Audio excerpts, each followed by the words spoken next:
Welcome to Journey Through the Gate, your paranormal portal podcast, as we delve into the many questions and wonders brought on by the supernatural experience. What's on the other side of the gate? Let's find out together.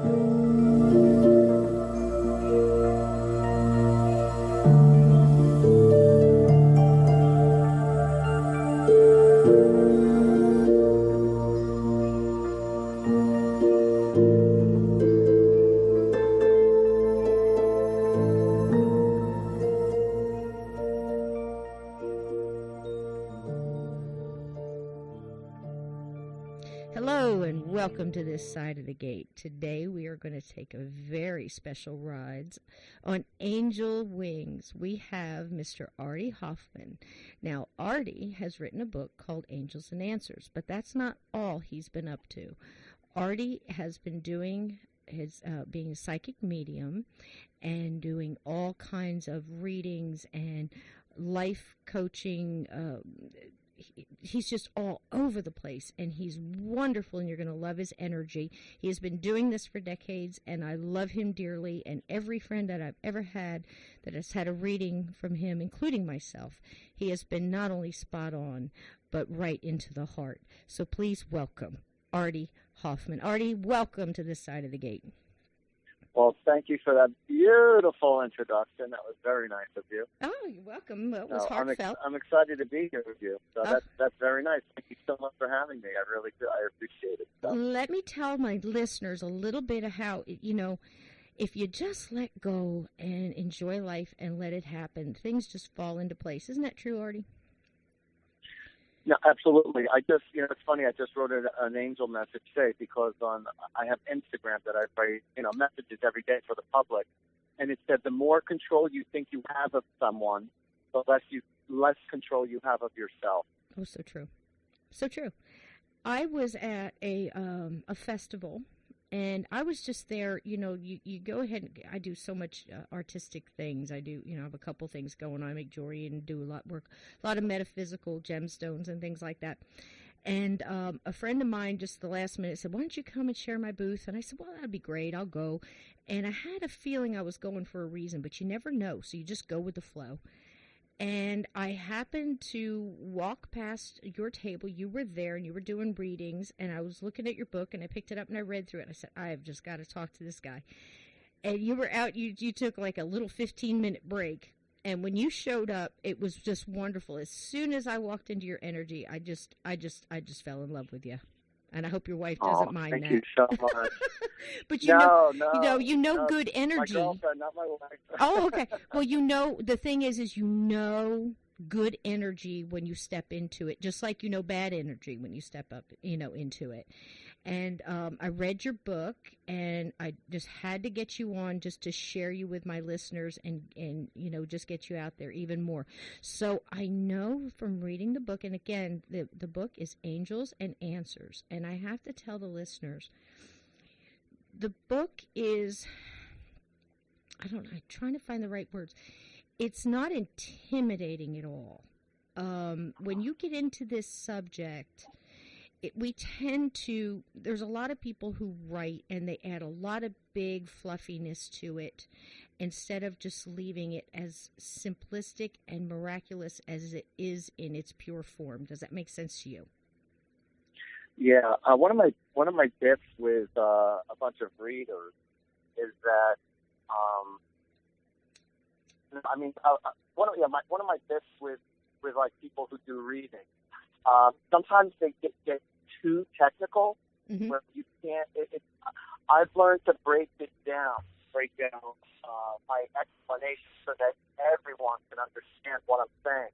I don't like listening to terminology where you have to be a super psychic or a super astrologer yourself to appreciate what they're saying. Mm-hmm. And that's one of the things that I pride myself on mm-hmm. when mm-hmm. when I explain myself to people. Mm-hmm. And and it's all just about being down to earth. It is. When it comes down to. And that's what the book is like. And I just love the way you did it. You went ahead and you mentioned each archangel, and you had the picture there, and then you explained what that archangel's specialty was. And if you notice, there's some of them have more than one specialty. And it was all broken down into, oh, well, that's simple. It's simple and miraculous at the same time. It's beautifully done the way it is in just the existence of it. And just like anything else in spirituality, or, you know, we tend to add a bunch of things to it to make it even bigger. And in that same way, we make it smaller, you know, because less people can understand. And you see what I mean? Right, too much, that's what I'm saying. Mm-hmm. Too much is too much. Right. And the book, just for everyone to know, the book is called Angels and Answers. And, you know, you can find it on Amazon.com. Mm-hmm. And we will absolutely be posting those links in our show notes. So everything that we're going to talk about tonight, your website, everything will all be in our show notes for the listeners, easy access. Because that's what we're trying to do today, get you more accessible, even more accessible than you are. Which is wonderful. That's good. Yeah, That's it's wonderful. Good. You know, it makes me laugh when people say to me, you know, after they've had a reading or whatnot, or they say, Artie, can I give your number to one of my friends? Or can I go? I said, are you kidding me? I said, you tell the whole world my number. Absolutely. Scream it there from are the rooftops. Barriers here. Absolutely. Scream it from he is so wide open. Now, listen, Artie doesn't know this about me, but I'll go ahead and tell him. A lot of my listeners know I've been in this for so long, it's not funny. You know, when you have your first experience as a child, you're always looking into this, whether it's you want to look into ghosts or you want to look into the uncanny or, you know, some of the unexplained. And it all seems to boil down to one thing: life after death. Is there life after death? Do our loved ones continue on in some way, you know, to help us, whether through our grief or our loneliness or our own mortality? And that's really what all this centers around, you know, and then our connection to source. And something I've said all my life, one, we are all connected, point blank. And I don't know how many times I've explained that to people using the ocean.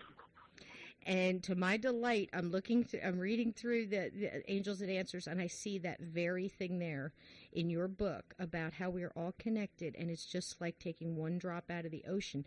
We're still a part of that ocean, and we are all a part of each other, and that's just the way it is, Artie.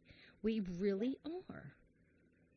Yeah, when I explained about individuality and explained about unity, you know, the ego thinks that we are separate, and so how I give it the explanation within the book, as you know, mm-hmm. It's like we're all a drop of water. Like if you look at the ocean, we're all a drop of water, but yet, and each drop has the DNA of the entire ocean. Yes. So when you look at the entire ocean is God, but yet each one of us is a representation of a drop of water in the big picture and the big dynamics of things. Mm-hmm.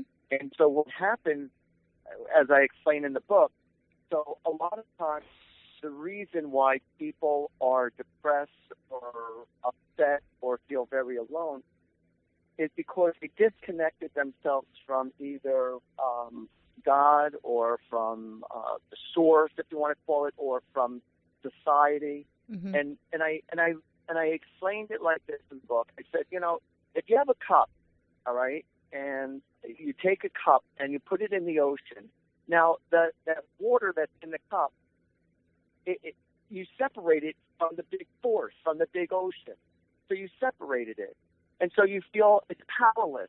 Mm-hmm. So if you take that water that's in the cup and throw it back into the ocean, you have all that godlike force and all that energy, again, working in your favor. It's when you separate yourself from everyone and everything, that's when, you know, you feel powerless. Mm-hmm. But then if you just, you know, learn to, you know, it takes time because a lot of people have been dealt with a lot of hard circumstances. Mm-hmm. So it's hard for them to have the faith. But yet it's the faith that helps you get through everything. Mm-hmm. And so what I wanted to explain more about that is that when you when you for the people who are I have so many thoughts in my head. I'm not like getting discombobulated here. I know. But when people feel very angry, feel very upset, feel very disappointed, and they say, oh, there is no God or there is no afterlife. It's because they're so angry, or when people don't understand the picture, or when people are afraid of what is, they say it doesn't exist. True. But it's only fear-based. It's not reality. Well, true. And if you think about it, Artie, a lot of the things, and I'm not, just like you said in the book, and just like I've spoken to you before, I never on this show, I am a believer in all things. Basically, I'm Native American based, and I came through, I was very blessed to have a mother that took me to all different religions and said, here, just like Baskin Robbins, get you a taste of everything and then filter it through your brain and then through your heart and pick your path, because no matter what path you pick, we're all going to wind up in the same place. We're all part of the same thing, but pick what works for you. Don't get caught up in the fear. Get caught up in the love. And that made so much sense when I was young. So I was very lucky in that case to go, okay, I can go into nature, in the woods, on the side of a mountain, at the ocean. I could go by a lake. I sit in my living room and connect with my source without all of the fear-based stuff, if you know what I'm saying. And I think in that case, religion and faith and things like that get a lot of bad press, if you want to say. And it's if you know that the light, you are part of that. You're all part of that ocean. That light is within us, and we're not only connecting to source, we're connecting to self, and our soul. And that's just infinite. It's just infinite, is it not? I mean, it's just wonderful. I mean, how many times have you got to sit with someone who just needed to know their loved one was okay on the other side, and time after time after time, they come back and go, I'm just fine, and I love you still. Here's a perfect analogy. Here's a perfect metaphor, or whatever you want to call it. So people are wondering, because so many people have suffered, going through their transition, going through the process, having cancer, or any other horrible disease, and they think, oh my God, I hope they're still not suffering.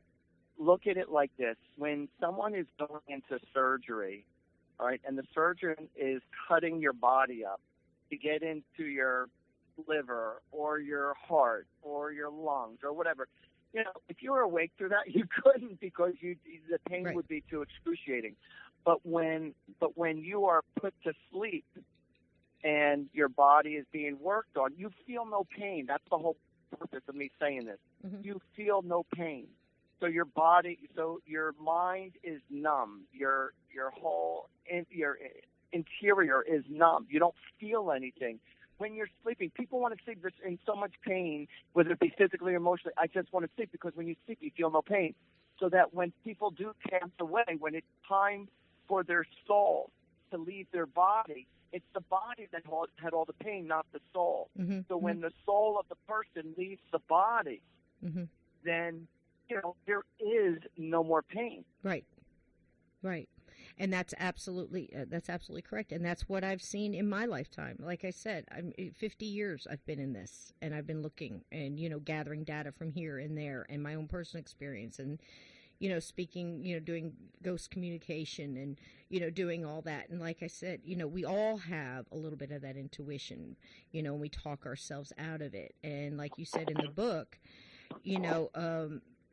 good psychic or medium, they don't talk themselves out of their gut. They lead with their gut. They don't talk themselves out of their feeling and their first thoughts. And I tell people that all the time. Like here's one that happened to me a couple weeks ago. A lady called me and she said, Cisco, what do you think about this? She says, I really want to believe that my dad is okay. And he really, really loved cardinals. He used to, he had all feeders, and he would love to watch the cardinals. I was talking to my sister on the phone, and we were both talking about Dad, and he had been gone a couple of years, and we were just really hoping that, he was okay, and gosh, I miss Daddy, She hung up from the phone, picked up her car keys, went to work, and she goes to the driveway walks out, looks at her car, and there is a cardinal sitting on the driver's side rearview mirror, the driver's side mirror of her car, and it's just sitting there, and she stops and she looks at it, and it lingered for a while. It didn't just flitter away real quick. It stayed there a while, and she says, do you think that that was a sign that my dad was okay? And I'm like, honey, what was your gut feeling when you saw that? She said, I felt like my father was there and telling me he loved me, that he had sent that cardinal to say he was okay. That was my first intuition. I felt this flow of love energy. And I said, then why do you want to talk yourself out of that? And that's what we do. We talk ourselves out of the daily miracles that surround us every day. Do you find that's true, Artie? People put too much energy and too much energy into the problems of what's going on, and they're not putting the energy into fixing things or to making things right. Put energy into the solution. Mm-hmm.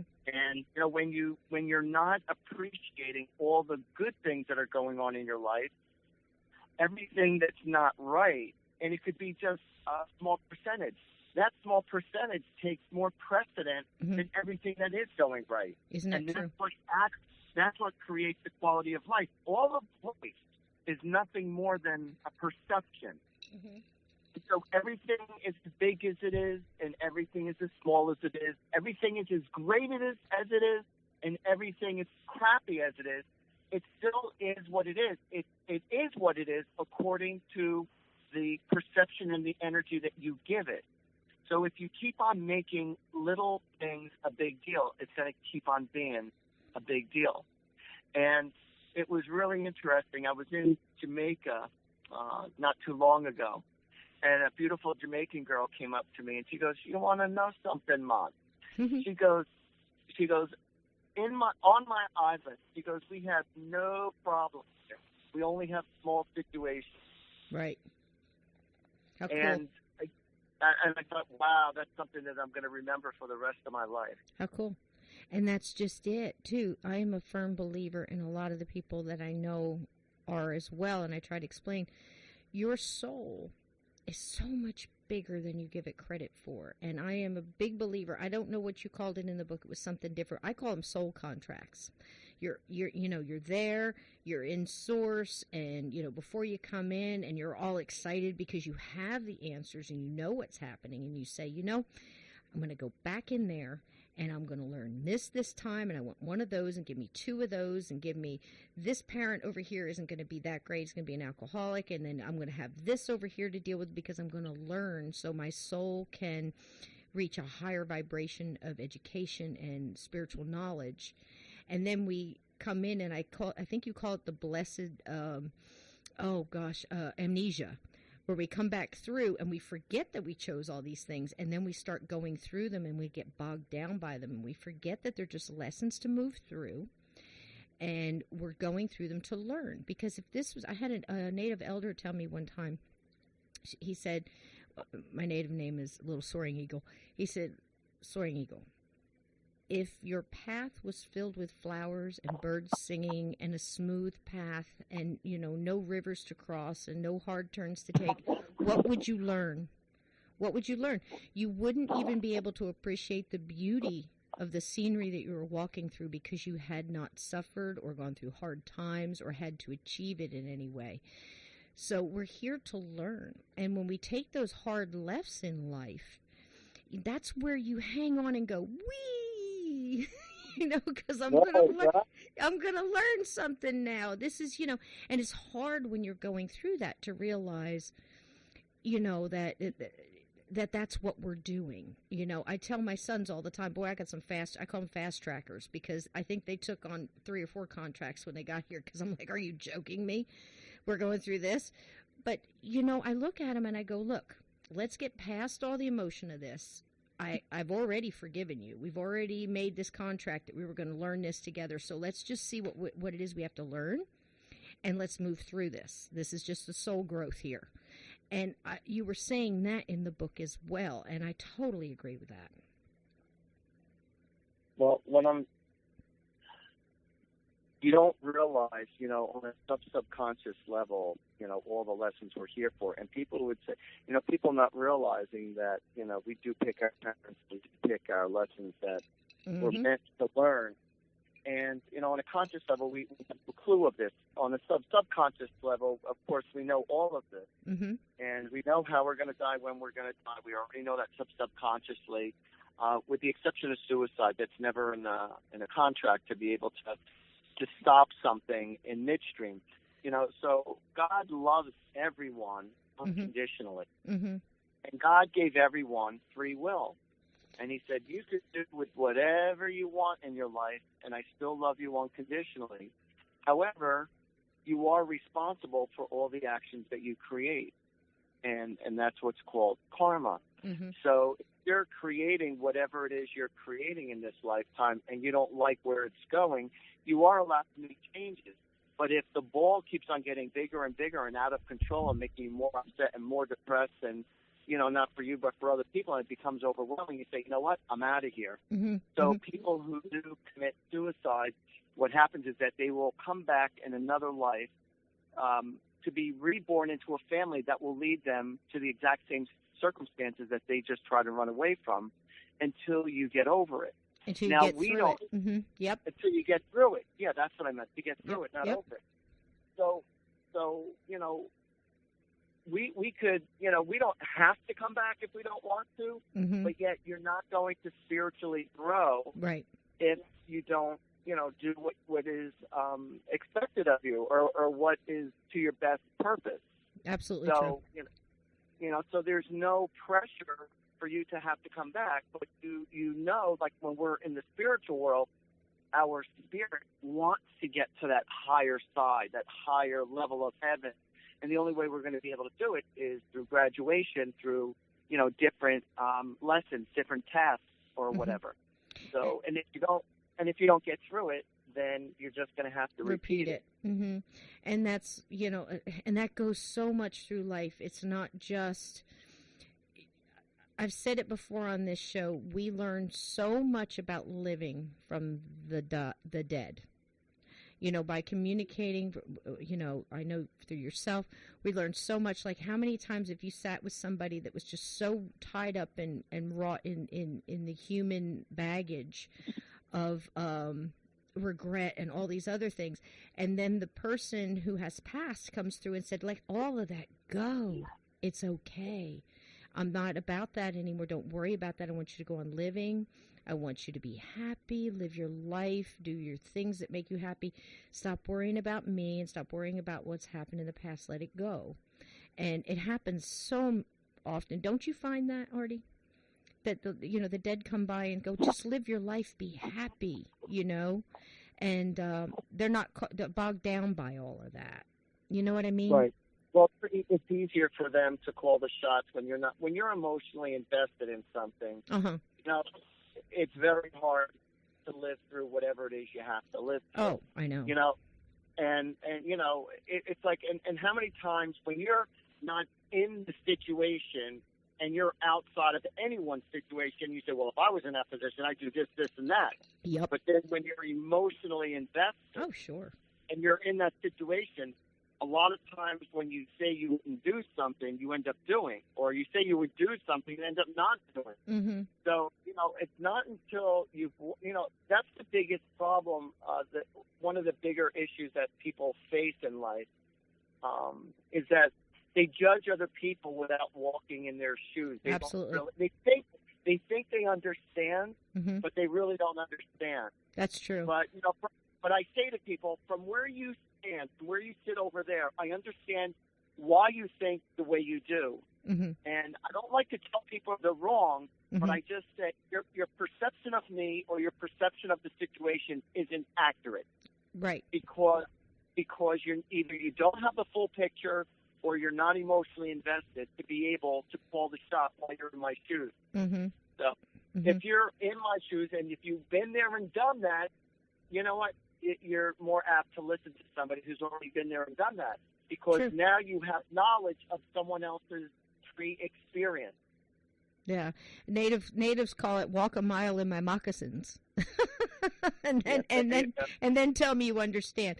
I know I've had to do all kinds of counseling. I've done rape counseling for young girls. I've done hospice for veterans. I've sat with veterans because I'm a veteran myself, and I've sat with people that have seen war and gone through that and PTSD and all.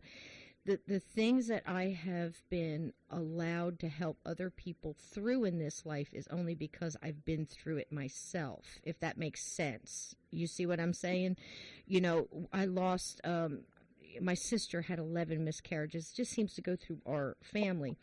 And I had several, and then I lost a child to stillbirth. And people were, after the whole fact, I was still clutching on to my faith and, my source and the light and everything and saying, okay, well, I have to move through this. And I had a lady ask me, she said, after all you've been through, how could you believe in God?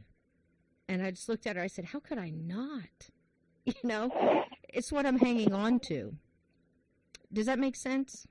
So I get it, that you have to walk through these things to be able to help somebody out of them. Or at least understand. People don't realize other people's karma from a previous life of why we go through what we go through. Exactly. Yep. You say this person was such a nice person. I can't believe that they experienced what they just experienced. Like, I just can't believe it. Mm-hmm. And you don't know, but that's between you and God, and not for anyone else to judge. True. So like I said, it's a shame that, so many of us are guilty of judging others when we don't always understand the full picture. When somebody is acting like irradical, like there's a reason why they're acting irradical. They're in a lot of hurt. They're in a lot of pain. Mm-hmm. And a lot of times when people are very moody or they're very agitated very easily, it's not just that moment they're yelling at. They're that upset because they're still upset from their yesteryears, that they're still angry at their parents, they're still angry at their spouse, they're still angry at their siblings, whoever they're angry at in the yesteryears, and they carry this anger, and so therefore it carries into their daily life. It's amazing. It's amazing, but it's true. And so many go through that when it's hard for us to understand how somebody, we can feel sorry for them or whatever, or we can feel sorry for ourselves, but that's not going to get us out of whatever we're in. Feeling sorry for ourselves or holding on to a grudge or not forgiving that person. We tend to forget the fact that that's our burden to carry. And one of the hardest things, too, is forgiving ourselves. And that's a heavy thing to carry, too.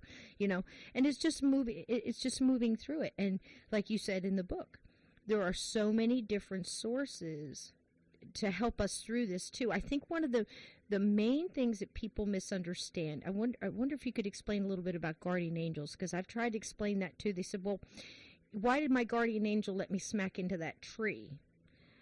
Why didn't it stop me? And it's, well, basically, it's your free will, and some things are supposed to happen because we're supposed to go through something. And also, your guardian angels or your angels can't interfere in your life without you giving them permission or asking them for help. Will you want to explain that a little bit? You explained it perfectly. No. Well, basically, it's like they misunderstand. Guardian angel doesn't just guard you. If you're supposed to hit the tree, you're going to hit the tree. Yeah. When we do readings for people, and that once in a great blue moon, when a horrific situation has happened to them, or they got in a car accident or something. Artie, why didn't you tell me that? Why didn't you tell me? Well, you were meant to go through what you're meant to go through. And, I communicate to my guardian angels every day. When I first wake up, I say, thank you for creating harmony and balance in my life today. Thank you for intervening into my life to creating also prosperity or money or whatever it is I want. But I mostly ask for harmony, peace, and balance. To start off my day, I ask you to please intervene into my life. And lo and behold, what happens is that situations happen. There are delays. There are cancellations. The schedule's a little heavy. It's just whatever. And just like I don't know. I have to believe that the angels had something to do with creating scenarios out of my control to make my day much smoother and easier and better.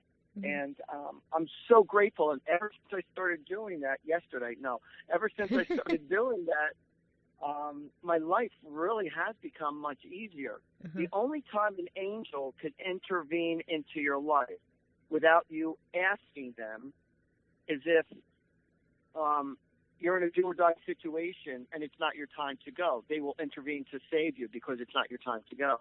Mm-hmm. But as far as everything else, all the other experiences, it's free will. But again, if you ask, you shall receive. But so many people are afraid to ask for themselves. They're afraid to ask for money. They're afraid to ask for prosperity for themselves. And why not? Because the more comfortable your life is emotionally and financially, the easier, not only is it easier for your life, but now you could comfortably help out other people in a more powerful way. Yes. In a stronger way. And let me tell you something. The churches and the temples and all these other religious places have no problem asking for money. True. And they won't marry you. You can't do the funeral. You can't get christened. You can't get bar mitzvah. You can't get anything if you don't, as they say, donate. Yep. Once they say the word you have to in front of the word donate, don't tell me it's a donation. True. Tell me how much is the charge. Yep. This is not a donation. This is a charge. How much are you charging me? Mm-hmm. Mm-hmm. All right. So when you say, if you donate, so much, if you say, well, if you donate 10% or if you donate this, now, again, you're dictating.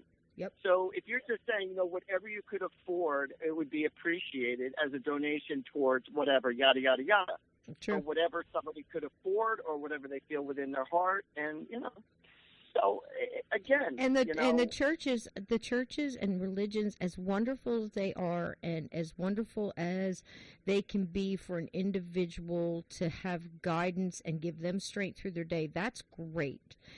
But the minute that they start saying God loves you unless you do this, God loves you unless you don't wear that, don't do this. Then they have these chain letters.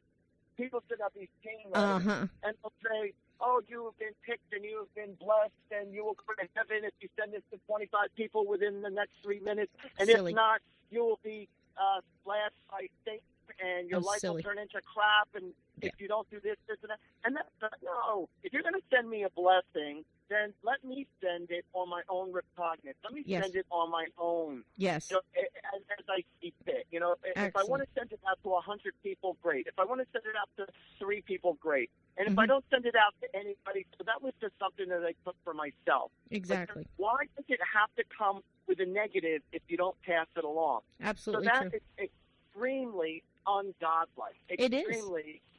Extremely conditional. I really think, I tell people all the time, and you're going to laugh at this, but I do say it. Ask anybody who knows me.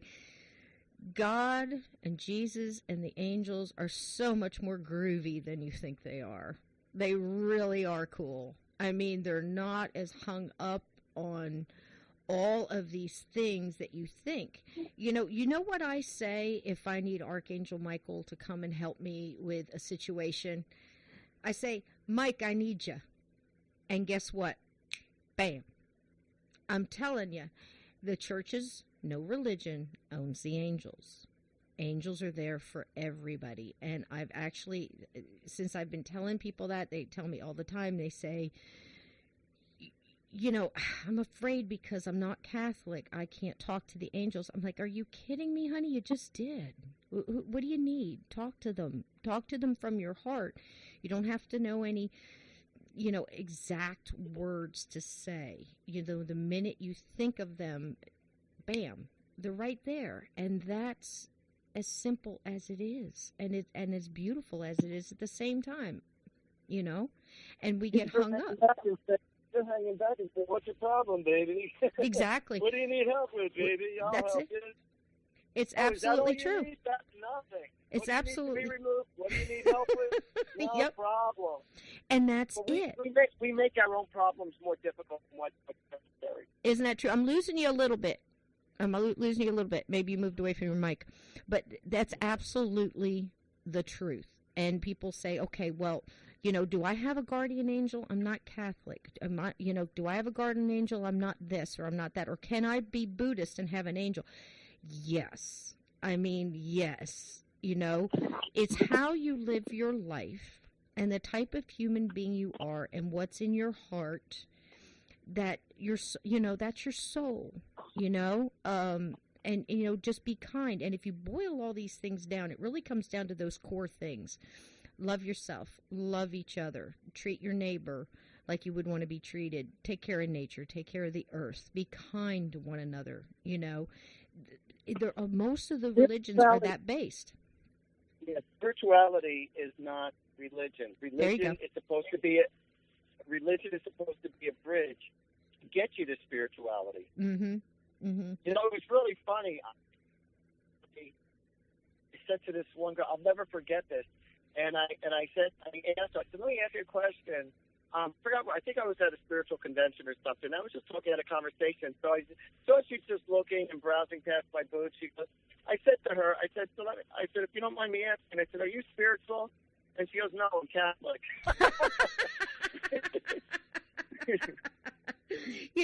And that's, cool. I mean, I have nothing, some of the Catholic, I think I absolutely have nothing but admiration for their, stick-to-itiveness.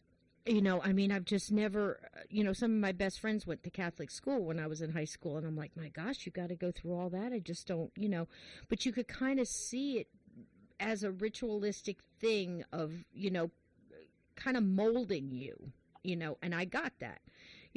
We were basically Methodists or, went Baptist or Protestant or whatever, and, you go from that to going on Easter and Christmas Eve or whatever, where people dressed up in their finest stuff and then acted crazy all week. And it just, you look at it and you go, what does that even mean? Is that what I want? No, I want to live it every day. I want that stuff where you get up in the morning and you say, thank you, Creator, for this new day and a new opportunity to be a better me. That's pretty native. We say it in other words, but that's pretty much it. You said you woke up in the morning and you say your affirmation. That's kind of ours. Thank you for this new day. Thank you for the earth. Thank you for this chance to be better at who I am, And, of course, that doesn't mean that you're not going to go through stuff, because you are. It's just how you go through stuff that's different, And that's spirituality. And you absolutely have angels, and you have a source, and you have spirit guides. And you can talk to them and you can ask them for help. And I loved it in the beginning of the book where you said, because I've done the same thing, you're talking to your spirit guides and your angels and you're saying, I need a clear and concise answer. Just don't scare me to death when you do it. But give me a clear answer, because I'm boneheaded, and I'm stubborn, and I need to have it be clear. And that's when you pulled out the card that says, hey, do you want to go to the Edgar Cayce seminar to develop your psychic development? I get it, man. I've been there, and it's just how cool. Yeah, talk serendipity, like how just a course of events happened.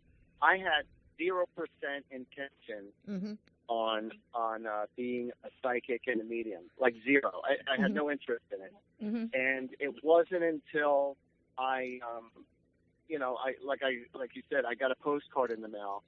And it said, how would you like to develop your psychic ability and intuitiveness? Now, I was already a little intuitive, but nothing like that. It was just like, I figured just for the fun of it, just to see if I can do it. It wasn't like a desire.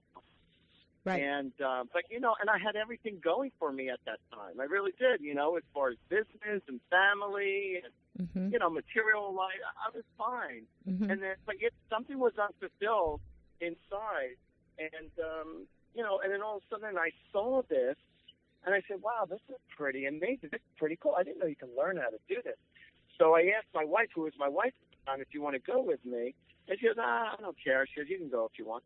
So I went just to see if I could do it. It turned out I was pretty good at it. And then I did it for the fun of it for friends and family, just for, a few years.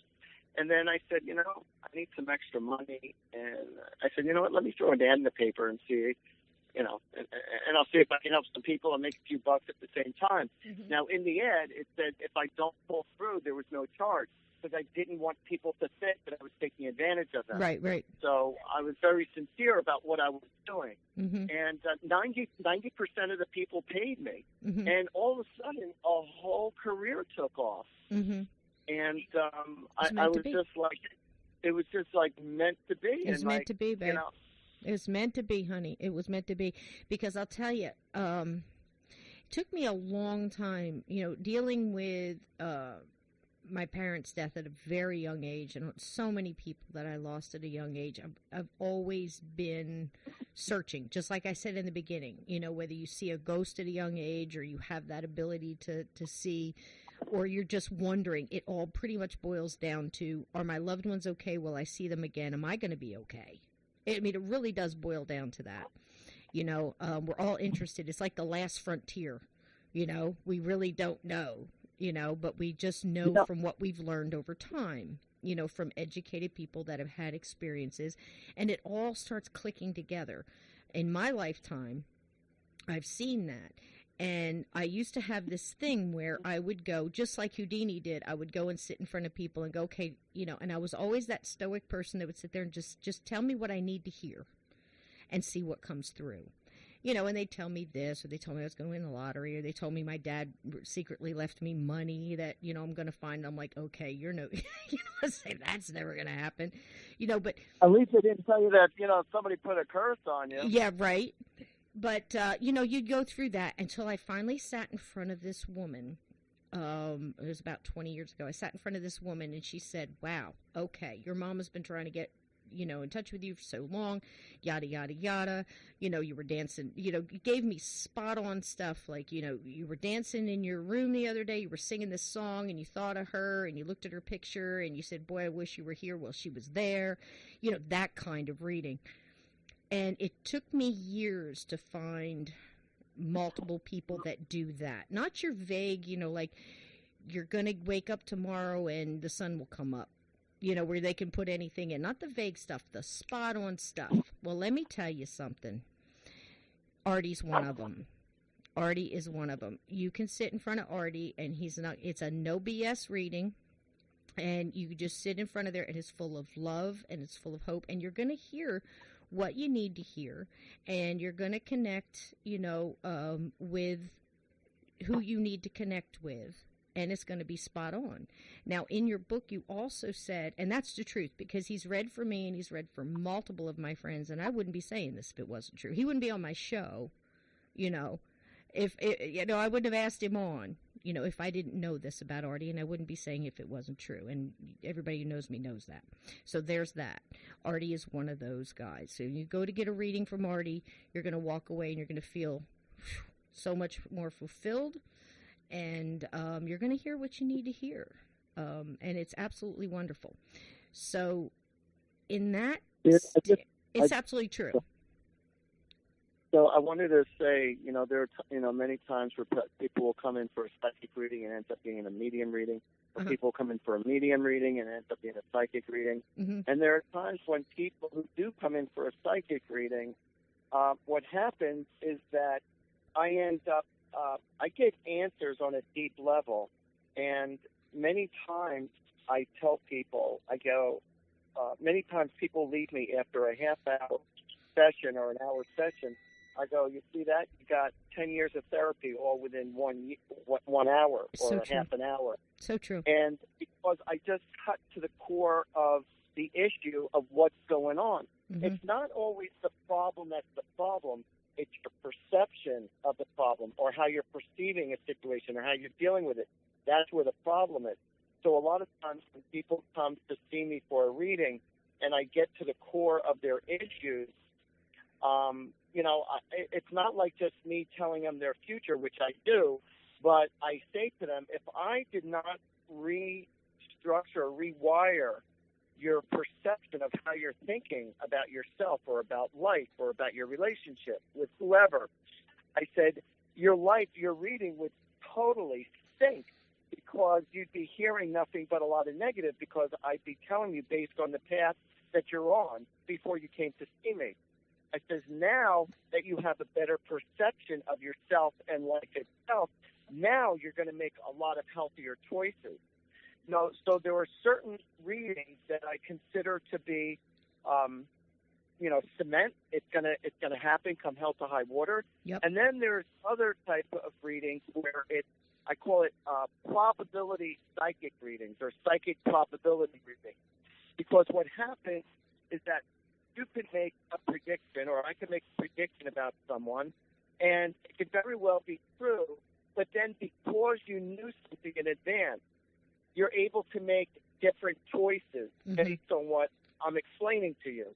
So, or based on the fact that you now have a new perception of yourself, you have a few different choices here.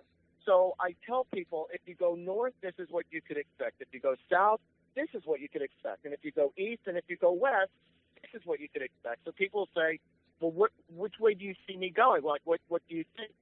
And I say to them, well, if I was in your shoes, this is the direction I would go. But it doesn't mean that this is the direction you're going to go, because you have free will. I just told you what to expect based on your choice. Right. So in other words, if somebody said to me, I was debating whether if I should stay in the relationship. Well, should I stay in the relationship? And I said, well, I looked at it. I said, well, if you stay in the relationship, this is what you could expect. If you go for counseling, this is what you could expect. If you leave the bum, then this is what you could expect. Or if you decide to go with the other person, then this is what you could expect. Perception. Yeah. So I'm giving them a strong prediction on what their probabilities are. But even though I tell people certain messages, it still doesn't mean that they're going to make the right choice. And I have to tell you this one really, really interesting story. Please do. And I just said this last night when I was on the air. So there was a girl who came to see me for a reading, and her body was like thoroughly covered up with tattoos. And she sat down, and she said to me with a smile, she says, Artie, she said, you read for me 2 years ago, and every day for 2 years, every morning when I woke up, I thought about you. And I was like a little flattered. Not a little flattered. I was very flattered that she thought of me that way. That I said, oh, okay. Not that I was, had that kind of an attraction with her in that way. It was just the fact that, somebody who said something like that, that's pretty powerful. It is. So I kind of chuckled, and I said, so why did you think about me every day for 2 years? Because in our last reading, you said to me that you held my hand when we first sat. You held my hand, and you heard the song, Highway to Hell. I'm going to Highway to Hell. So I hear songs in my head that gives me the messages. Not always, but I do hear songs in my head, right. And it tells me what's going on. So I looked at the girl, and she goes, you told me 2 years ago that if I don't change my ways of what I'm doing right now, I'm going to end up going to jail. And that I need to stop what I'm doing ASAP. You told me that I was safe in the now, but if I continue, that shortly thereafter I would end up going to jail. She goes, well, 1 week later, I didn't listen to your message. I didn't listen to what you had to say, and I got caught at doing what I was doing, and I ended up going to jail for 2 years. And for 2 years, I woke up every day saying, why didn't I listen to Artie? So. And I always tell people, there's a lot of times where I give very powerful predictions of direction in people's lives. And most of the time, just about all the times, I am pretty confident in what I tell people. But when it comes to a major, major decision, I do tell people, I go, listen, what I just told you, listen, I'm not God, but I'm telling you my strong gut feelings of what I see happening. And I go, if you want, why don't you just go to someone else who you respect and, and get another opinion, like a doctor. Why don't you go get another opinion? Yeah. So that you can compare to see if what I'm saying to you is true, even though what I believe is true. But, for your own sake, do that, Yeah. And so I do recommend when people are in, like, really hairy circumstances. But then there are people who are psychic junkies, and they keep going and going and going until they hear what they want to hear. True. Yeah, and then some will come in. I know a lot of my medium or psychic friends will say this too. That a lot of people come in and they're And again, not judging them. I've been in grief myself, and grief is a very personal thing, and everybody's got to move through it in their own individual way. But in some cases, they come in with such almost like a wall of grief that they want to get in touch with someone. You know what I mean? It's almost like a blockage, or they want to hear one thing, and that's it. They don't want to hear what they're supposed to hear, or what somebody else, needs to tell them from the spirit world or a spirit guide or something like that, and they keep blocking it. And what I love is when I tell people certain suggestions on what they're doing before they say a word. I don't even have to hear what their problem is. It's like automatically I get answers, and I'll tell them things. And this has happened countless times. And I've told them things, and you know what? My family and my friends have told me the exact same thing that you told me. Mm-hmm. And I didn't even know what the problem was, but I was giving them the same, what Right. you need to do. Mm-hmm. But they'll take more heed from what I have to say because they know I'm not judging them, Mm-hmm. because I'm not judging them based on their character or about their past choices.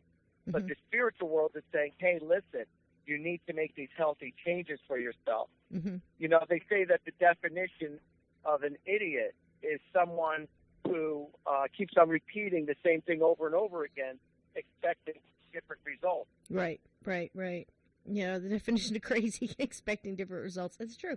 It's absolutely true. And like you said, too, we were talking earlier about different things happening in life, and depending on your perception of it, like I was talking about with my sons, or, any of my experiences too. Nobody wants to go through bad things. Nobody wants to go through, and I'm talking bad things. Nobody wants to go through a robbery. Nobody wants to go through a car accident and a hospital stay, a sickness, Nobody wants to go to a war and, and have to go through that and experience those things.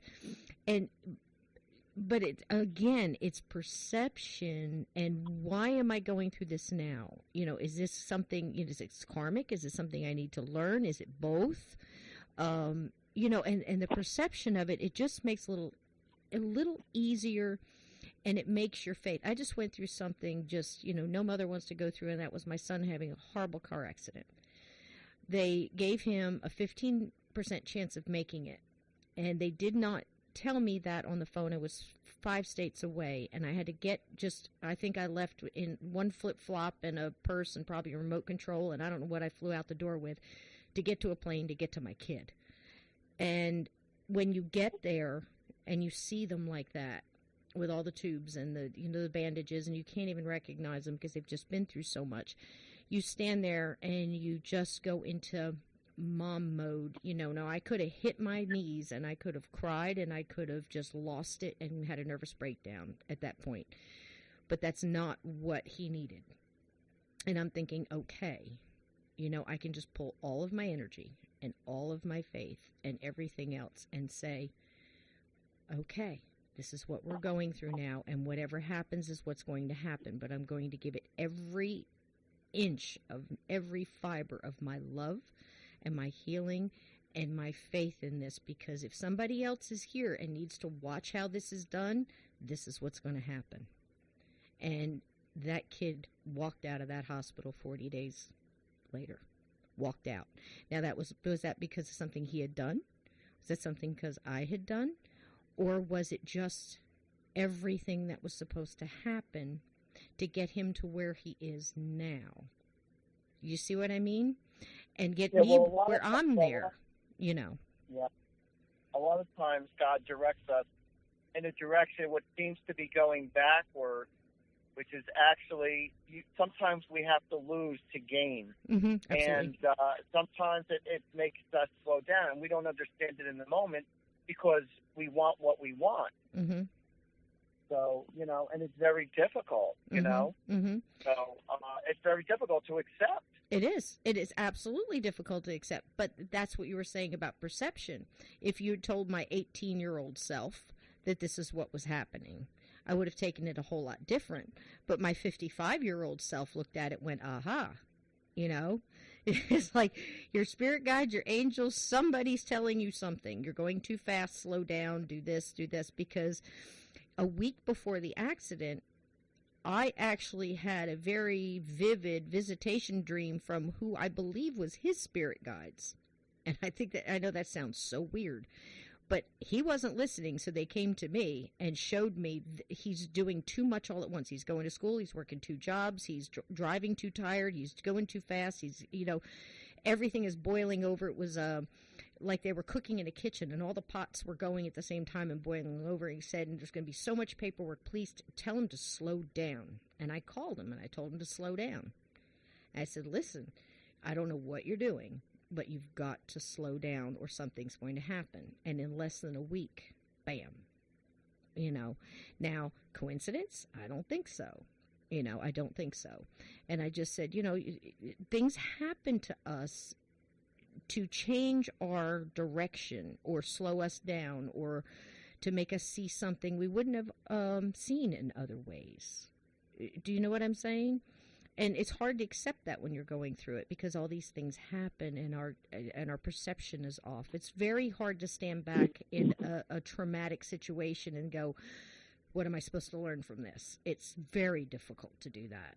It's very hard. And it's also hard to reach out and ask for help from angels and spirit guides when we've been told most of our lives that, we're probably not worthy of that, because we've heard from religion and we've heard from other things and other people telling us. I had a sister who, because she chose a different lifestyle or because her inner person happened to rather be with a woman than a man, and she liked sports and she liked other stuff, she was told that she'd never be able to cross over, that God didn't love her, and her family, didn't understand. So she, for 35 years, lived in this situation that she just felt she wasn't worthy of anybody's love.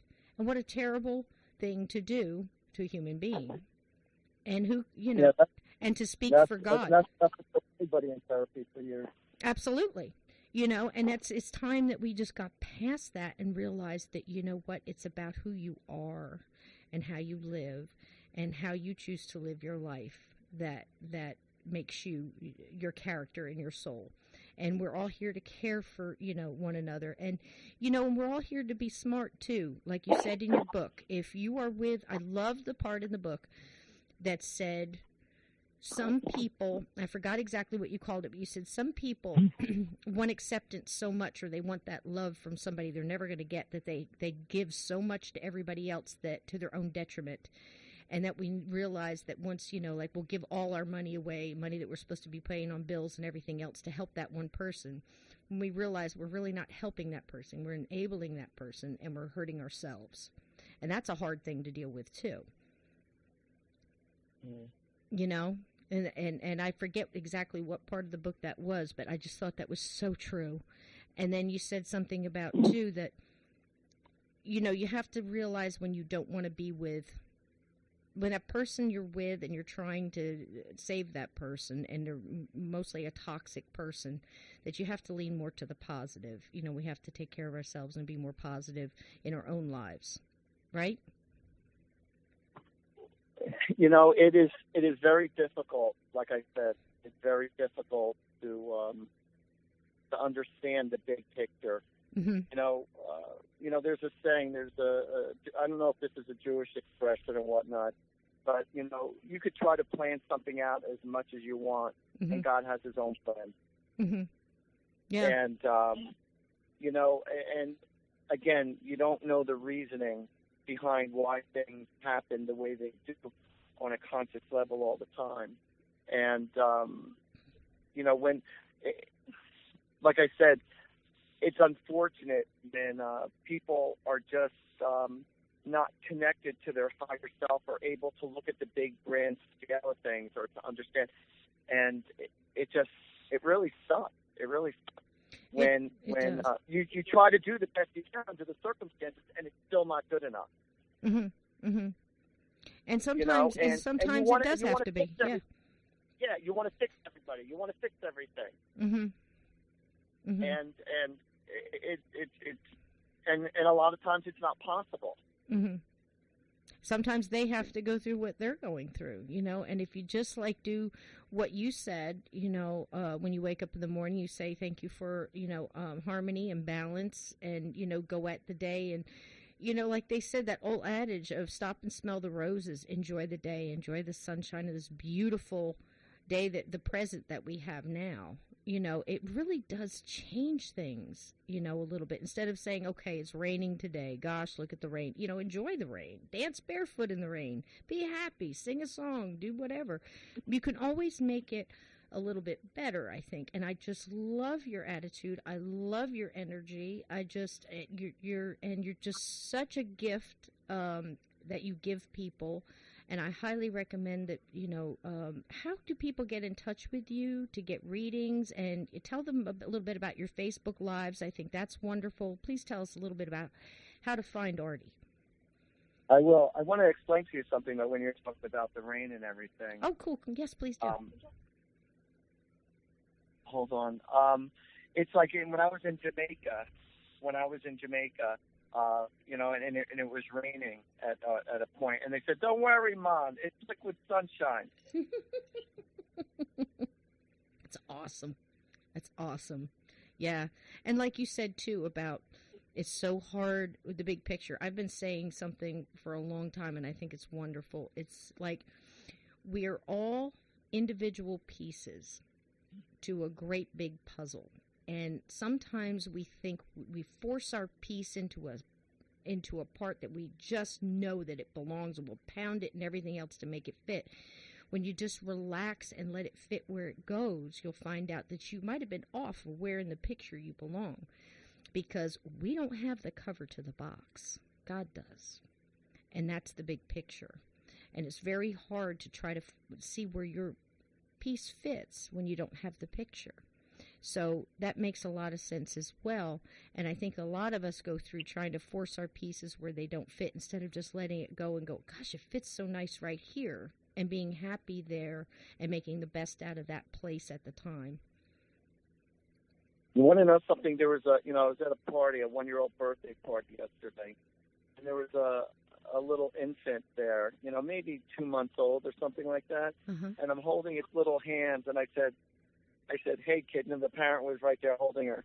And I said, "Hey, kid, if you're going to get through life, you better have a sense of humor, because that's about the only way you're going to get through this lifetime." Absolutely. Having a sense of humor. Having a sense of humor and energy, and just, bright and happy energy. And you definitely have it. And, you're just a wonderful gift. And I'm so proud to call you a friend. And I just think it's wonderful what you do, and I want to hear more of you. I definitely got to get you back again. This won't be the only time, correct, Artie? Oh, absolutely. And I wanted to show, you're asking me, because I was telling a story, and I'm sorry.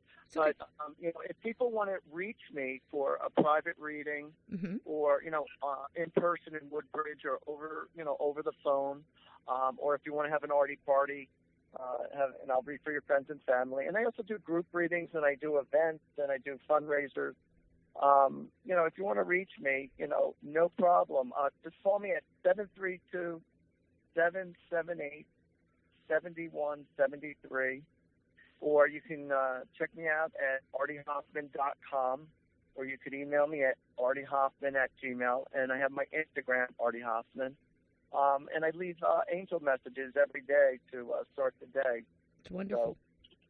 So and you do your Facebook Live. I'm sorry, I didn't mean to cut you off, but I want to make sure I get this in. Your Facebook Live, it's on the Angels and Answers page on Facebook.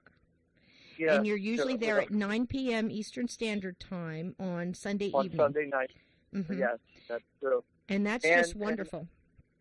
And that became an overnight success. And, it did. And I didn't realize.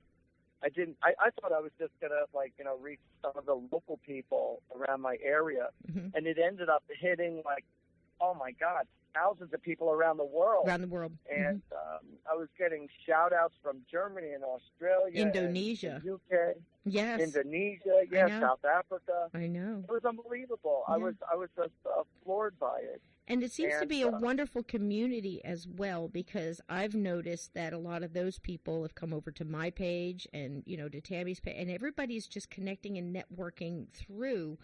And it really is, It's like that thing when you get on there and you watch Artie do these. Usually it starts with a wonderful song, and, you just raise the vibration up. And I'm always dancing with you, Artie, so I'm up dancing with you and singing Spirit in the Sky and all that. It's wonderful. And then you hear people start getting these little mini readings. And I sent so many of my friends in, and I said, look, just do this. And usually it connects on the weirdest thing. Like, I'll go to share it, and I'll think, oh, gosh, maybe that person, maybe this person. And I went back one night, and I said, I'm going to send it to that one, too. And she wound up getting in there, got a reading from you, and for the first time since her son's death, got to hear from her son. And it was just the way it connected in. I actually went back and added a couple of people, and to the last minute she jumped in there, and you told her spot on stuff like, he had made a keychain for her. She still had his stinky sneakers in the closet and a bunch of other things that were just so spot on. And that woman walks on air now. I mean, it's just when you lose a child, and I know I've lost children, and you hear that they're okay, and it was so specific, and that's just one friend, and I know multiple people that you've done that for, and I highly recommend that people get a hold of you so they can get a little bit of that heartfelt peace back, because once you hear that your loved ones are okay, or once you hear that you're on the right path and you get a little guidance. It's a beautiful gift to give somebody, Artie, and I'm so glad you're out there. Thank you so much. I appreciate it. Yes, and book, please tell us again the book, where to get the book, because I suggest everybody read this. And let me just say a little bit of something about the book, if you don't mind. I've been wanting to just read this passage. Do you mind? It's just a sentence. Please. It's just a sentence, but I loved it so much. I'd sit here and read the whole thing. Maybe I'll just do an audio book for you, Artie, and read the whole thing, and we'll put that out there. That would be awesome. I'll do it for you, honey. I'll do it for you, babe. I got you. Okay, so here's just a little spot, and I just had to say it. How you choose to experience your life is all up to you. Let go of living in fear and allow the flow of love to enter your heart, and I promise you a lifetime of happiness. Love always, God. Yeah. That's beautiful, man. And it's so... Yeah. Look, I got tears now. I'm sorry. But it's so true. It touched me, and I wrote the damn thing. It was... Oh, man, I got tears.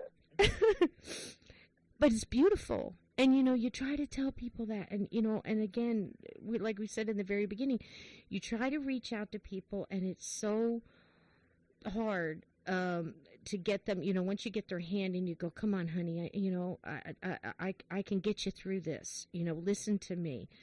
I've had trauma. I've had drama. I've had this, and you walk through it, and, I promise you there's light at the end of the tunnel. It's like that old joke. It's meant to be a joke, but it's really a life lesson. It's the man that fell in the hole. The man walking along, and he falls in this deep, dark hole. And he can't get out. And he tries as hard as he might, and he's digging, and he's just exhausted. He cannot get out of this hole. And he sees someone walk by, and it's a police officer, and he says, hey, officer, can you help me? And the police officer says, you're not supposed to be in that hole. I'm going to have to write you a ticket. He writes a ticket, he throws it in, and he keeps going. The pastor walks by, and he says, hey, pastor, can you help me? I'm stuck in this hole. And the pastor says, I'll say a prayer for you. And he says a prayer for him, and he walks on. And all these people are walking by all day long, and he's just hollering out, help, help, help. And all these people are just, giving him a little quips and moving on. Till finally he sees his friend Bob walk by. He says, hey, Bob, I'm in this hole, and I can't get out. And Bob looks down and says, Joe, what are you doing in the hole? He says, man, I fell in the hole. I can't get out. Can you help me? He says, sure, hang on a second. He jumps in the hole. He goes, hey, you idiot, what are you jumping in the hole for? He goes, now we're both stuck down here. And he goes, but I've been in this hole, and I know the way out. Follow me. If everybody had been through trauma and drama and horrible things in their life, if you just reach out and help somebody else that's going through it, you can help them out of their hole too. And the answer is always the light. The angels are always there. Your spirit guides are always there. They belong to no one. They belong to you just as much as everybody else. And dear sweet, gifted, lovely people like Artie are out there to guide you to, and I highly recommend reaching out to you. Thank you so much. Thank you. That was beautiful of you to say. It's the truth. I gotta share with you a funny story. It's a true funny story, and it's not. I'm not saying this to boast about myself at all. I understand. It was a funny story. It's a funny story about a homeless person. So there was a day that I took off, and I do want to do this again real soon. But there was a day that I took off, and I was in the mood, and I walked around New York City and around Central Park, and before I went there, I went to Costco's, and I bought a whole box of muffins, different variety of muffins, and I bought bottles of water. And so I was handing out, whenever I saw a homeless person, I would hand out I would give them a choice of what muffin would you like. I gave them a bottle of water, and I'd give them $5, $5 or $10.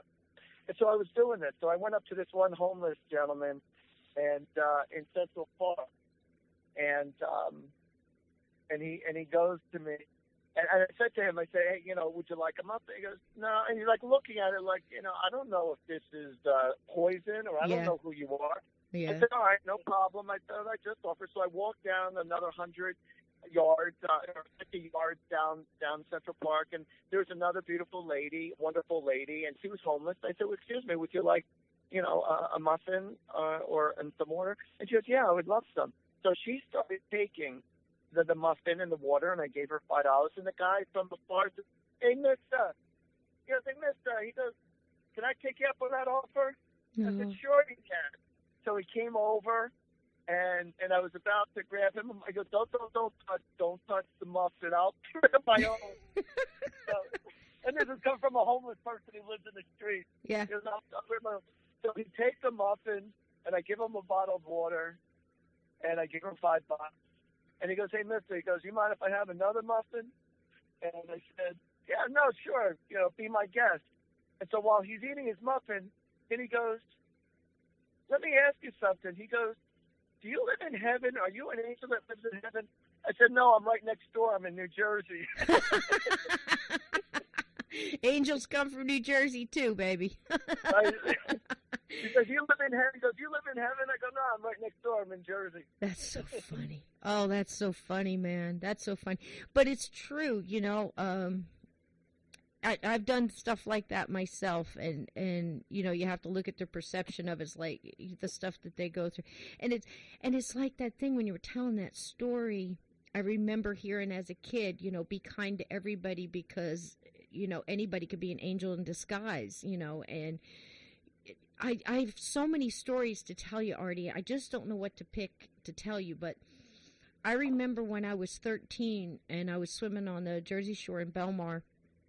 And my mom had been gone for about 1.5 years, and I was basically an orphan. I was very lucky that I was staying with a family, an extended family member, and, but I was just so lost, and I was so alone, and I went swimming by myself, and I got caught in the undertow, and I'm going to tell you, I died. I remember being out of my body, watching my body getting scraped on the bottom and, caught up in the thing, and I'd love to tell you I saw light and all this other. I just think it happened so fast. I didn't get that far, but I know I was out of my body, watching my body get scraped across the bottom. I can give you great details on that. I still have the scars from it, where my face was scraping on the bottom. Oh, wow. And all of a sudden, there was like this flash, and I don't really know how to describe it. It was just like a flash, like a bright, like somebody took a picture, from the old flash bulbs back in the day.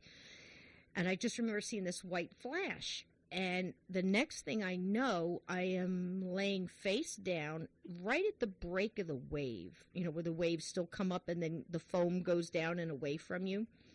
And I remember lifting my head and seeing the blood from the wave pulling from my chin was wide open, just slashed. And I remember seeing the blood roll down with the wave. And I thought, man, somebody pulled me out of this. And I looked up real quick and looked around, and the closest people that were from near to me was a family.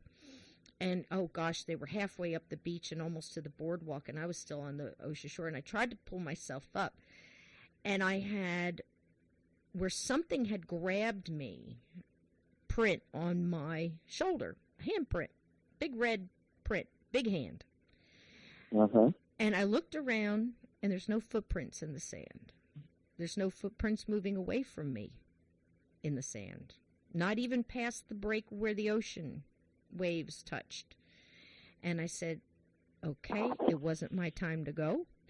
And I don't know whether that was an angel. I don't know if it was a spirit guide. But like you said earlier, it was time for, I got up, and, you know, then the family, I guess, saw the blood, and they ran over with a towel and everything. And I kept saying, did you see who pulled me out? Did you see who pulled me out? There was nobody, they said. There was nobody. And you wonder why, you know, and then we start getting into what's my purpose? What's my thing? What do I do to earn that? Well, remember I said to you before, that an angel will intervene into your life without you asking, because it's not your time. Exactly. And then you think about, you get kind of caught up into the whole, you know, what do I do to make that count? You be a decent person. You be the best, happiest person you can do. And if all you can give, if all you can afford to give to somebody is your smile, then that's good enough, because you've brought a little bit of light back into the world. And that's it. You know, we're here to be the best us we can be, and, you know, to learn and to help other people. And if you can't afford to give muffins and a water, look them in the eye and say, hello, have a blessed day. You know, and if that's all you can give is kindness, fantastic. But what happens is that too many people beat themselves up. And, you know, and I believe in what you just said, you know, and, you know, a lot of times people feel bad because they felt like as much as they gave, whether you gave a little or whether you gave a lot, and they still feel like they didn't give enough. Mm-hmm. And the bottom line is, you have to be able to appreciate yourself, that you're doing the best you can under the circumstances. Mm-hmm. And if you're not meeting up to other people's expectations, if they can't appreciate your love and your effort, that means they don't deserve to have more of what it is that you have to offer. Mm-hmm. Because even God will stop providing and giving to you if you stop appreciating. Mm-hmm. Because it will be an overflow, which is an overflow of guilt. So what I mean by that, if you have a gallon bucket, right, and God has like 12,000 gallons to give you, if your bucket is not large enough to carry everything, He will only give you enough of what your spiritual cup could handle. Mm-hmm. So long as you keep on showing appreciation, your bucket, your cup will be as wide can be. It will go on forever and ever, and God will keep on blessing you and gracing you. Mm-hmm. So even though you did not get all the results that you were hoping to achieve with helping somebody, you get full credit spiritually because you gave the best you can under the circumstances. Absolutely true. Like the woman at the well who only had basically 2 cents to give. And the Pharisees said, but we gave this and we gave that. And he said, but that's all she had, and she gave it all. That's why she's in favor. It's not so much as how much you give, but right. It is a percentage of what you give. Mm-hmm. So if somebody is a multimillionaire and gave, say, $10,000, but somebody is scraping by and they only have $50 to their name and they gave $25. Yep. Well, it's the person who gave the $25 who gave more of themselves. Absolutely. And that's absolute truth. It's the absolute truth. And it's the same thing as we deal with each other. I mean, it's so easy to forget, you know, I mean, like you're in Jersey, right? The traffic and the craziness, especially around now, it's right around 4th of July and the traffic gets really crazy. It's so easy to get caught up in road rage, and it's so easy to want to yell at that person who cut you off. And I had to get into to just stop myself. I had to get into, instead of yelling, I'd be like, have a blessed day. It's like, and I'm like, you know, but it's just, you change a little bit at a time. You change your stuff. You try not to get aggravated. And, you know, like you try not to lose it on a cashier or this person, because you don't know what that person's going through. And every action, I totally believe this with my whole heart, every action has a reaction. and it has ripples, like dropping a pebble in a pond, and we never know where those ripples will end in infinitum, right? So say we yell at that cashier, and that cashier is having a bad day or very depressed. It's enough to maybe push her over, or she goes home and she yells at her kid, and the kid is having a bad day, and that pushes that kid over. And we're responsible for that action that ripple we caused. So if we think about how we react and we try to be a little happier and a little bit more gracious and a little bit more with grace and a little bit more with the happy energy, it's going to come back at us as well as ripple out. Do you see what I'm saying? Of course I do. It's wonderful. It's so simple to do, you know. And I just love this conversation. Go ahead. Oh, thank you. Well, they say, you know, when you die, your life flashes before you, which is 100% true. Mm-hmm. Because what happens is that when you pass, you get a chance to experience how you emotionally affected every single person in your life from the time you're born to the time you die. And you get a chance to feel everyone's feelings based on the energy that you gave that person. So whether it be in pain or whether it be in love, you get a chance to get that feeling of what you triggered off in other people. Mm-hmm. And so a lot of times when I'm reading someone and I'm saying, you know what, they're so apologetic, they're so loving, they're so caring, they wish they can give you a hug. Because really, they were never like that before.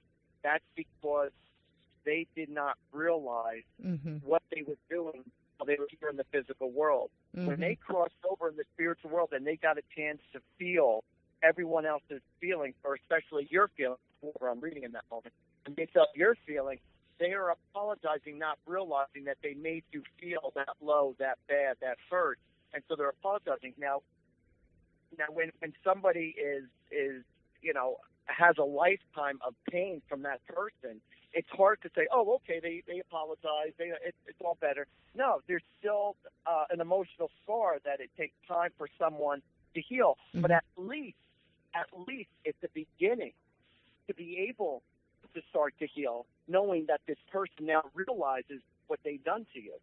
Mm-hmm. And sometimes, like I said, it's not all about pain, it's also about love. And again, they're just sharing more of that love with you, mm-hmm. of, you know, whoever you're able to connect with. Absolutely. So, I absolutely agree with that. You know, so it's all a beautiful blessing of how things work out. And, you know, I'm amazed. I'm amazed by the beauty of God. Mm-hmm. And whether you believe in him or not, it makes no difference to God or to the source or whoever you want to call the Holy Spirit. Mm-hmm. It makes no difference whether you believe it or not. I still am who I am. It's just that you haven't understood that conscious level, or mm-hmm. you're still that angry or that upset that you don't want to believe in me. Mm-hmm. But again, free will. So it's like saying, like, you know, everyone saw, well, back in the day, knew that Jesus was beaten. You know, everyone saw that the Jews were suffering in the desert for 40 years and all the slavery and with the blacks and the slavery and Mandela and everybody else. And John Lennon, who was all about love and writing songs about love and about no boundaries and just being unconditional. And everyone went to hell and back. Everyone got tortured. Everyone got beat. But God didn't stop it. Mm-hmm. God didn't stop that. And these were highly evolved spiritual people. Mm-hmm. And yet God did not stop the pain from happening because they had to experience it themselves for whatever karmic reason, right, or whatever lessons they needed to share with the world. Right. So when you want to be resentful or angry because God did not give me a healthy life, or, you know, here I am trying to have a child or children, I want a family so bad, and then you have other people in the next town in the lower social class, and they're popping them out like Pez. And yeah. like, why can they have children mm-hmm. like one after another and we can't? And the funny thing is that a lot of times, like, it's not until after somebody adopts a child, all of a sudden they'll get pregnant because it's an emotional block. Mm-hmm. Yeah. It's amazing. It's just amazing. And like you said with the people, it's just like a diamond is formed. Sometimes it's coal.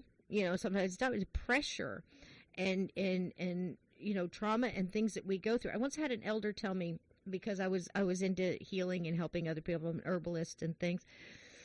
And he told me, he said, Cisco, you've gone through so much suffering, because I was going through something medical at the time, my health, but I pushed through and I went completely native and tribal, and it was just, something we were talking about.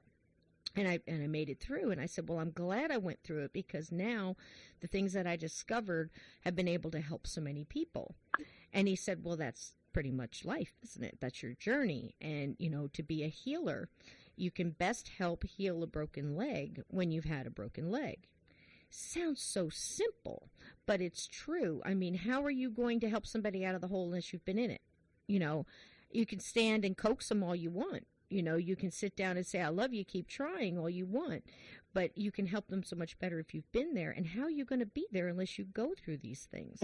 And people do get so resentful, and I understand that, and I'm not judging anybody. I've been resentful myself. I mean, I didn't get here overnight. I didn't get to what I'm saying now overnight. I've been through things, nothing any more than anybody else. But you learn to look at it different. And I think we can go either way. You can either go down with it, or you can rise above it and learn. And something you were saying earlier, too, I had a friend who, he's a hugger. He's a hugger, and I love that. Just hug, hug, hug, hug, hug. He's hugging everybody.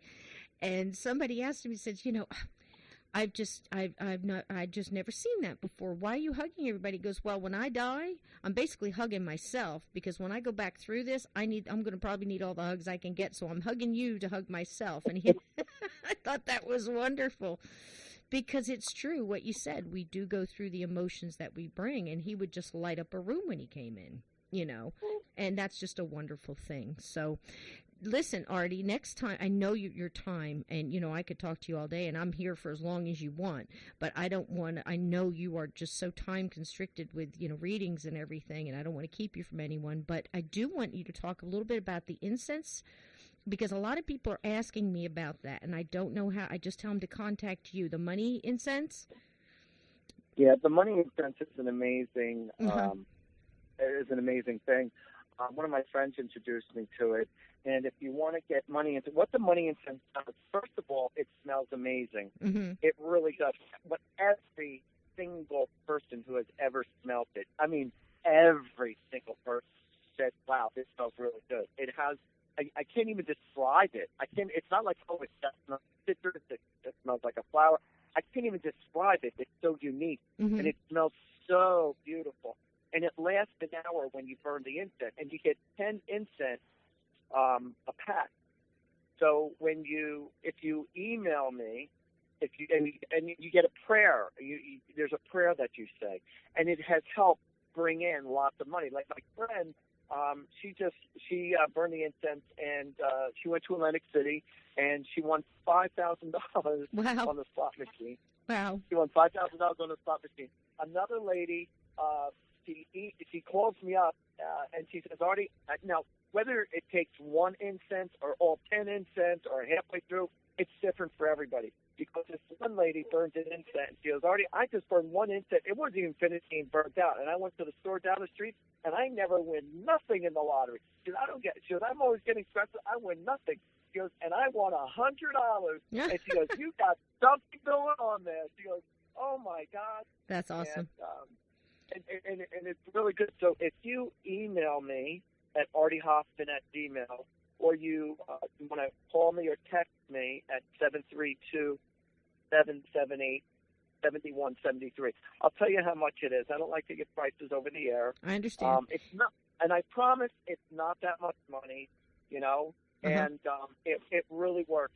The prosperity of my life since I've been burning them has been going really, really well. There's a lady who orders them on a regular basis. She gets checks in the mail that she didn't even know she had coming to her. Because I was only expecting a check one time for $600, and the government sent me a check for $1,200.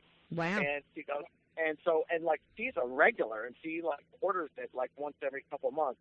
That's so great. There are people who are regulars, and the first time my girlfriend burned the incense, her son just started a construction business, and within that first week, he landed 5 accounts for his construction business. Isn't that wonderful? 5 jobs.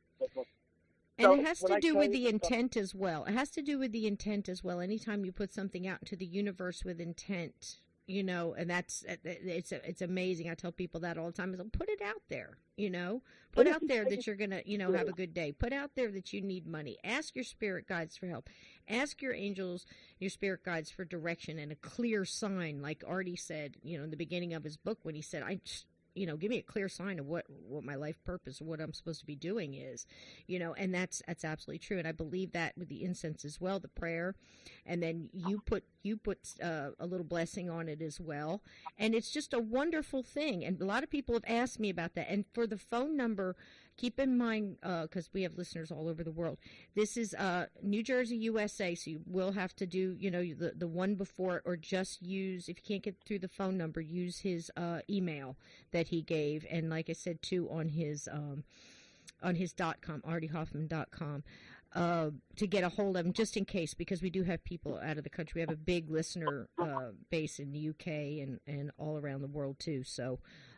we can find it, and Facebook is universal. So be on Facebook at 9 p.m., Angels and Answers. Go ahead and like that page. Get in there. Share it with your friends. Share this happiness. Share this energy and this lovely gift. And I'm telling you, Artie, I really, really think that in the future, near future, we need to do an episode, and I would love to go over the way you did in the book, the archangels, and just talk about each individual one, and maybe both of us will have stories about how, you know, that affects you in your everyday life and stuff. I think that'd be a wonderful episode, and people just want to hear so much about angels, and I think it's wonderful. Yeah, and we all do. All of us were born have at least 2 guardian angels with us 24/7. Mm-hmm. And all you have to do is just ask for their assistance, even if you're asking for a parking spot. I've done it many times when I'm going down the shore, going to the beach, and you know, the place is loaded with cars, and before I get there, I said, thank you for opening up a parking spot just for me, ASAP. And I hang out and I show up, and not only do I get a parking spot, I get a closed parking spot. So, and it's true. And it's, you know, it's not, like Artie and I said in the beginning too, like when I was joking, it wasn't really a joke. When I need Archangel Michael, I go, Mike, I need you.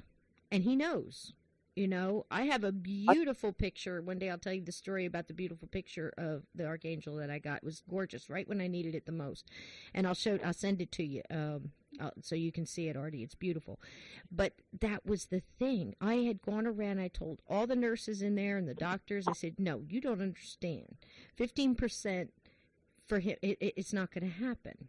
Because I have thousands of people praying. I don't care whether they're pagan or Buddhist or Jehovah or Mormon or Catholic. I have so many lovely, wonderful, heartfelt people putting out energy for this young man. And I'm going to stand right here, and I'm going to ask his spirit guides, my spirit guides, all our loved ones, to take all that energy and put it on him. And do you know that when less than 24 hours, and I have the medical papers on this, less than 24 hours later, his percentage went up to 85%, and they took the tubes out of him, and the doctors couldn't explain it. They couldn't explain it. The word miracle never came out of their mouth, but they just kept looking at me and shaking their head. They said, must be because you're here bringing all this love. And I'm like, I'm not the only one giving them love here, honey. You know? And it's just amazing. Oh, gosh, yeah. It's absolutely beautiful. You know, and people right away, when you tell a story like that, they'll say, well, why not for me? Why not here? Because chances are that maybe that thing was supposed to happen. You know, it was, you know, it was their life journey. It was their life, you know, horrible things have happened to me as well, and people I love. And doesn't always turn out good, but there's a reason for everything. And a lot of it we picked with our soul contract, and we were supposed to learn from it. So Artie can help you through those paths. He's an absolutely beautiful person to spend time with, whether you're getting a reading or not. Just like I said, get on his page, and we're going to have Artie back again, because I know you've got a busy schedule, love, and I thank you so much for being here with me today and telling the listeners all about this beautiful book. I highly recommend the book. Like I said, it is very... It's so packed with it's almost like an instruction book for life. Your spiritual path for life. It's so simplistic and so miraculous at the same time, because isn't that really what life is too? Well, I always tell people, if you want to make your life easy, just make it simple. Just try to make it simple. Mm-hmm. And that, when you see people getting emotionally aroused in a negative way, you do not have to be on their emotional state. Just observe them being who they are, or what they're doing. Don't be on their emotional stage. Stay in your own presence. Stay in your own space and just observe them, but don't become emotionally invested in them if it's not in a positive way. Absolutely. And another little quote from your book, I think this is a beautiful way to wrap this whole thing up. It's under the chapter called The Perception of Life. And this is in Artie's words, and he says, regardless of how you look at the particular situation, it still is what it is. It's just the energy you give it that makes it something horrible, or not so bad, or pretty good. So, that's Artie. If you just change your perception of it, and maybe get out of the, oh, woe is me, and try to work through it. Do something that makes you happy. Like I said, I dance barefoot in my kitchen and put on some good music. It sounds crazy, but raise your vibration. And if you can raise your vibration, you can raise somebody else's vibration. And oh, what a wonderful world it would be if we all did that. Right, Artie? Absolutely. I love you, my friend. I love you, my friend. And I appreciate you too, and I love you too. Okay, and you keep grooving on, baby. You keep grooving on. I just love you to pieces. You have a wonderful day, and don't be a stranger. You come back to this side of the gate anytime you want, love. Well, God bless you and all our listeners, and from my mouth to God's ears, may God bless all of you with lots of love, health, happiness, and prosperity. Amen. Thank you so much. Amen to that, baby. Amen to that. Thank you to Artie Hoffman for joining us on this side of the gate. And we're going to have him back to talk about all the angels and all their specialties. And I'm looking very forward to that. And if you have your own story with the uncanny, the haunted, miracles, or if you've met an angel, give us an email at journeythroughthegate@gmail.com and tell us your story so we can share it with others. Until then, keep those feet under the covers. Keep the closet door shut, because there are things that go bump in the night.